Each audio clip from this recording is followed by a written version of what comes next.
ગોંડલ નગરપાલિકાના chief officer જમીન સોદાના ગંભીર આક્ષેપોને લીધે વિવાદમાં સપડાયા છે। રાજકોટ જિલ્લા કોંગ્રેસના ઉપાધ્યક્ષ અને એડવોકેટ યતીશ દેસાઈએ ચૂંટણી પંચને લેખિત ફરિયાદ કરી છે।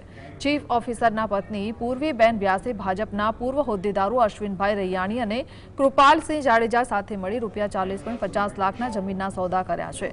ફરિયાદમાં માંગ કરવામાં આવી છે કે આર્થિક વ્યવહારોની ઊંડી તપાસ કરવામાં આવે અને ચીફ ઓફિસરની તાત્કાલિક બદલી કરવામાં આવે। ચૂંટણી સમયે ભાજપના પૂર્વ પદાધિકારીઓ અને ચીફ ઓફિસરના પરિવાર વચ્ચેના આર્થિક સંબંધોના આક્ષેપોએ ગોંડલના રાજકારણમાં ગરમાવો લાવી દીધો છે।